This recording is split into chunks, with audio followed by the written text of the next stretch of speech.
Tiada cadangan sekatan Perintah Kawalan Pergerakan PKP oleh Kementerian Kesihatan KKM walaupun negara kini sedang berdepan peningkatan kes COVID-19. Menteri Kesihatan Datuk Seri Dr. Zulkifli Ahmad berkata KKM akan memperkukuh pelan pengurusan COVID-19 menerusi 5 strategi utama bagi menangani lonjakan kes baharu. Malaysia kini sedang menghadapi peningkatan kes COVID-19 yang mendadak. Itu kita akui. KKM berharap agar situasi ini dapat dilalui tanpa perlu mengulangi, saya sebutkan, tanpa perlu mengulangi sekatan seperti Perintah Kawalan Pergerakan PKP yang berlaku pada awal pandemik COVID-19 yang lalu. So kita tak bercakap tentang PKP, we rule for the time being kita tidak bercakap tentang mengulangi PKP. Sebab ada yang bertanya, ada yang sudah bertanya dalam siapan X bahawa apakah banyak kegusaran di situ ya. Jadi kita telah saya jelaskan tanpa perlu mengulangi sekatan seperti PKP ya. Bagi menghadapi lonjakan kes COVID-19 ketika ini, KKM telah memperkukuhkan pelan pengurusan COVID melalui 5 strategi.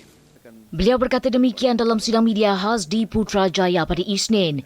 Jelas beliau antara strategi yang akan diperkasa KKM ialah pengesanan awal kes COVID-19 dan varian SARS-CoV-2, pemerkasaan komuniti melalui amalan TRIIS atau Test, Report, Isolate, Inform dan Seek.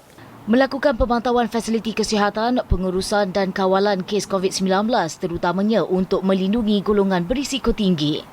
Seterusnya melaksanakan pemerkasaan komuniti melalui komunikasi risiko yang berkesan dan pendigitalan sistem kesihatan dalam pengurusan pandemik melalui aplikasi MySejahtera.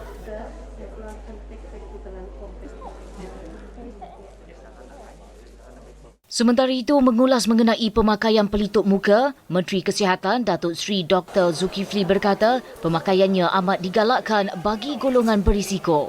Pemakaian pelitup muka dalam golongan ini amat digalakkan, terutamanya apabila berada di kawasan yang sesak, sempit dan kekurangan udara, the trisis ya. Dan itu adalah sangat penting ya.